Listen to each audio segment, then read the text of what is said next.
Good morning, grade 10. So for today, we will have lesson number 6. And lesson number 6 is about another type of sequence, and that is about the geometric sequence. Now, before we have the definition of the geometric sequence, let us have first our learning targets. Now, so for today's lesson, you will be able to define and illustrate what a geometric sequence is. And number 2, you will be able to differentiate a geometric sequence from an arithmetic sequence. Ano ba daw yung meaning ni geometric sequence and ano yung pagkakaiba nila ni arithmetic sequence? Now, before we formally start the discussion, let us have this problem first. Now, a certain culture of bacteria doubles every 4 hours. If there are 50 bacteria at 7 o'clock a.m., how many bacteria would there be at 7 o'clock a.m. the following day? Now, with this problem, let us try to see kung ano yung set of numbers na mabubuo. So again ha, sabi daw, yung isang certain culture of bacteria ay nagdodoble every 4 hours. So that means if it started with 50 bacteria, so after 4 hours, magdodoble yung dami ng bacteria. Now, gaano daw karami na yung bacteria after 24 hours? This is 7 a.m. the following day. So let us have a table to represent the time. So sa day 1, from 7 a.m. sabi, ang content daw ng bacteria ay 50. Then, after 4 hours, so after 4 hours nung 7 a.m., that is 11 a.m. 11 a.m., after 4 hours, 3 p.m.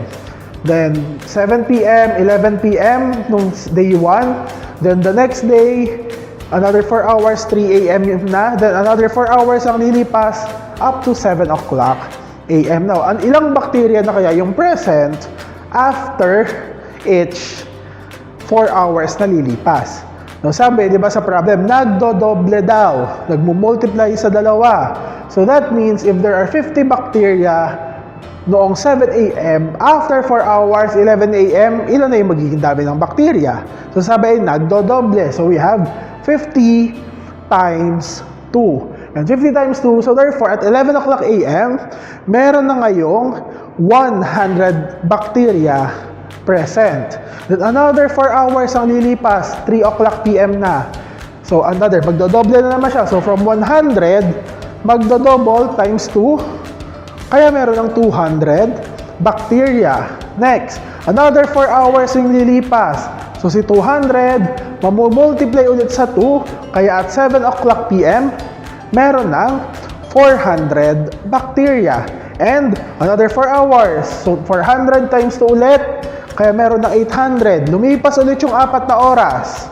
So 800 times 2 is 1,600, and another 2 hours yung lilipas, 4 hours rather. So 1,600 times 2 is 3,200. Now, ano yung napapansin natin, di ba? For every number, or for every 4 hours na lilipas, minumultiply natin sa 2. Bakit siya minumultiply agad sa 2? Kasi nga, nagdodoble daw, sinabi sa problem na nagdodoble yung number ng bacteria every 4 hours. Now, take note of the terms or the given na nakuha natin. We have 50 sa first hour, next hour, or next 4 hours, 100, then 200, 400, and so on. Babalikan natin yan mamaya ha, para makuha natin si definition ng geometric sequence. Now, ano nga ba si geometric sequence? What is a geometric sequence? So, a geometric sequence, it is a sequence, or a sequence is geometric if the ratios of the consecutive terms are equal. Now, tingnan natin dito. Kung kay arithmetic sequence, ang ginagamit natin ay the difference are equal, kaya nga tayo merong common difference. For geometric sequences, ano naman daw yung equal? Ang equal naman ay yung ratio. And when we say ratio, ano yung operation normally involved with ratio? Or when we say the ratio of two numbers, diba? Ratios can be expressed as fractions. And kapag meron tayong fractions, ano ang operation na involved doon? We have, okay, makikita natin mamaya kung ano yung operation involved. Next, the sequence a sub 1, first term, a sub 2, a sub 3, up to a sub n is geometric if and only if there is a number so that, sabi ko kanina, a sub 3 divided by a sub 2 is equal to r. A sub 2 divided by a sub 1 is equal to r, and so on. And the value of r is not equal to 0. Ano ba yung r na yan? Ano yung ibig sabihin ng r? So again, kung sa common difference, arithmetic sequence, letter D yung common difference. Dito naman, si R na yon is called the common ratio. Now, para mas madali nating maintindihan, let's have example number 1. Yung given kanina na dami or content ng number of bacteria in a certain culture. So ano ulit yung mga nakuha natin kanina? Diba, it started with 50 bacteria at present. After 4 hours, na doble, naging 100, 200, 400, 800, and so on. Now, paano din malalaman na itong set of numbers is a geometric sequence? Sabi kanina, dapat daw ay may common ratio. And paano malalaman si common ratio? Okay, ganito po. Kung kay arithmetic sequence ay nagma-minus tayo pabalik, kay geometric sequence naman, ang gagawin natin is to divide. Division naman po ang gagawin natin, pero ganoon pa rin, pabalik po. Kailangan ay isang value lang po yung makuha natin, and that is the value of the common ratio. So let's have this, or let's check this example whether geometric sequence ba siya or hindi. So again, divide natin. So second term divided by the first term. So 100 divided by 50, that is equal to 2. Then sunod, third term, that is 200 divided by 100. Again, 200 divided by 100 is also equal to 2. Then the fourth term divided by the third term, so 400 divided by 200 is also obviously equal to 2. And lastly, 800 divided by 400 is also equal to 2. Notice grade 10 that in this example, lahat ng nakuha natin na quotient or ratio ng bawat term pabalik. Again, ang pagdi-divide po ay pabalik. Second divided by the first term, third term divided by the second term, fourth term divided by the third term, and the fifth term divided by the fourth term, and so on. Yung quotient na nakuha natin are all equal. Parehas po na 2. Since pare-parehas po yung nakuha natin quotient, therefore, we have the common ratio. And since we have a common ratio, so therefore, this sequence is a geometric sequence. Kasi nga, meron tayong common ratio. Now, let's say for example, kailangan yung kunin pa yung dalawang terms after 800. Ano yung gagawin natin with the common ratio? Let's say for example, we need to list down the next two terms of the sequence. Ano yung gagawin natin kay 800 na huling term na binigay and with the common ratio? So ano yung kabaliktaran ng division? Diba? Kung sa arithmetic sequence, nagma-minus tayo, tapos pag kukuhanin yung next terms, mag-a-add. Dito naman, para bakuha ang common ratio, nagdi-divide. So para makuha naman yung next term yung kabaliktaran ng division, and that is multiplication. So para makuha yung next two terms, we have 800 times the common ratio na 2. So 800 times 2, this is 1,600. Then next, para makuha yung next term after 1,600, so 1,600 multiply ulit sa 2. So that's 1,600 times the common ratio na 2. This is 3,200. O, kunwari, isa pa, kuhanin pa natin yung susunod. So, 3,200 times the common ratio na 2. This is equal to 6,400 and so on and so forth. So again, grade 10, to get the common ratio, divide tayo pabalik. Then para makuha yung susunod na term, kapag pinapahanap, multiply naman yung last term with the common ratio. Okay, let's have now example number 2. So we have the sequence or the set of numbers na 1, 2, 6, 24, 120, and so on. Now let us try to see whether this sequence is a geometric sequence or not. So again, we need to determine whether meron siyang common ratio, and we can determine the common ratio by dividing each term of the given sequence. So let's have the second and the first term. So that is 2 divided by 1. Again, this is divide. 2 divided by 1 obviously is 2. Next, divide the third term by the second term. So that is 6 divided by 2. And obviously, 6 divided by 2 will give you 3. Now, first to ratio pa lang natin grade 10 ay magka-iba na. So, do we need to continue dividing? Kailangan pa ba natin i-divide pa ulit 24 divided by 6 as well as 120 divided by 24? So, since umpisa pa lang po, nakita natin that the first two ratios are not equal. So, therefore, we can say that this is not a geometric sequence. Kasi nga, hindi agad magkaparehas yung ratio na nakuha natin. Wala tayong makukuha na common ratio between each term of the given sequence. Okay, great. Then before we have example number 3, again, if you have questions po, there is a discussion board after the video. So you may use that discussion board for your questions. Then nagre-reply po ako doon either through a picture ng solution, then may explanation, or kapag kaya po is nag-video po ako ng another solution para maipaliwanag po ulit sa inyo. Now, let's have the third example. Now, we have 81, 27, 9, 3, 1, and so on. So again, we need to determine whether this sequence is a geometric sequence or not. So again, paano malalaman?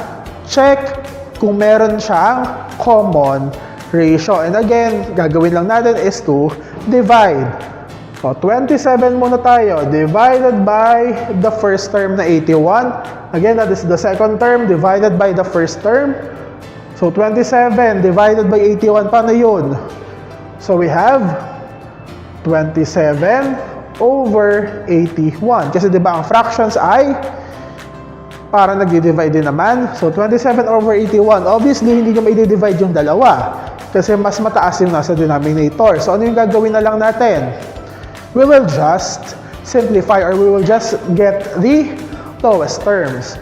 So, what is the lowest term of 27 over 81? Saang number pwedeng i-divide pareha si 27 at si 81? Or what is the largest number na pwedeng i-divide yung 27 at 81? Okay, 27 is divisible by 27 as well as 81 is also divisible by 27. So 27 divided by 27, that is equal to 1. And 81 divided by 27 is equal to 3. So we have 1/3. Next, the third term divided by the second term. So we have 9 over 27, or 9 divided by 27. Now, think of a number again na pwedeng gawin para ma-simplify natin yan. O, saang number divisible ang 9 at 27? Obviously, divisible sila parehas by 9. 9 divided by 9 is 1, and 27 divided by 9 is 3. O, nakita natin, may dalawa na tayong magkaparehas. Check natin kung hanggang dulo yung magkaparehas. 3 divided by 9. Again na, all operations dito, pag kinukuha ang common ratio ay division. 3 over 9. O, 3 over 9, lowest term ulit. So that is also equal to 1/3. And lastly, 1 divided by 3 1 divided by 3 is 1/3. So ano yung nakuha natin? Lahat po ng quotient are the same. They are all equal. Since they are all equal, therefore, there is a common ratio, and the common ratio of this sequence is 1/3. And since meron tayong common ratio na 1/3, so therefore, this sequence is a geometric sequence. Kasi nga, meron siyang common ratio. Now, kunwari, katulad ng unang example, hahanapin natin yung dalawang terms pa after 1. Ano ulit yung gagawin para makuha yung dalawang terms pa after 1? I-multiply natin yung last term ng given sa common ratio. So, 1 times the common ratio na 1/3, o 1 times 1/3, and the number multiplied sa 1 is the number itself. So, 1/3. Sunod, para makuha yung susunod kay 1/3, multiply ulit natin itong last term na to sa common ratio. 1/3 times 1/3. Again, when multiplying fractions, numerator to numerator, denominator to denominator. So, numerator to numerator, 1 times 1 is 1. Then, denominator to denominator, 1 times 3 is 9. So, we have the next two terms are 1/3 and 1/9. And now, we will have our last example. So, we have 1/2, 1/4, 1/8, 1/16, 1/32, and so on. Now, is this a geometric sequence or not? So, let us find out. So, let us check whether meron tayong common ratio. Again, i-divide natin bawat term ng sequence. So, we will have 1/4, the second term divided by 1/2. O, paano ba mag-divide ng fractions? O, rewrite natin, 1/2 divided by it's 1/4 divided by 1/2.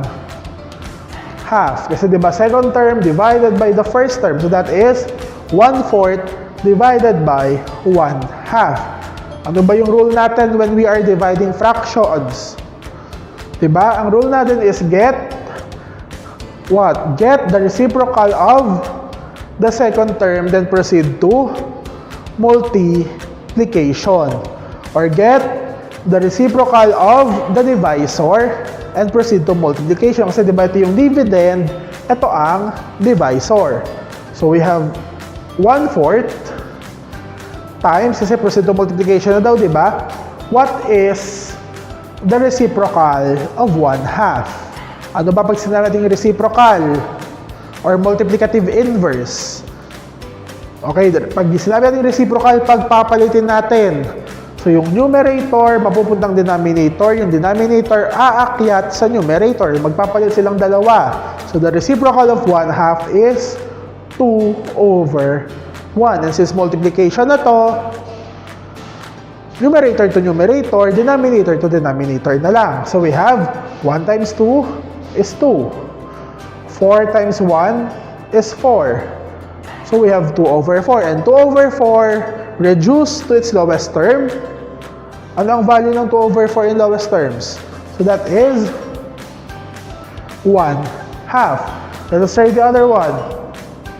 1/8 divided by 1/4. So, 1/8 divided by 1/4. On your calculators po, pag calculate yung ginagamit nyo, pwedeng directly na lang po pindutin sa calculate. 1/8 divided by 1/4. But make sure that you will enclose those fractions inside the parentheses. So, 1/8 divided by 1/4.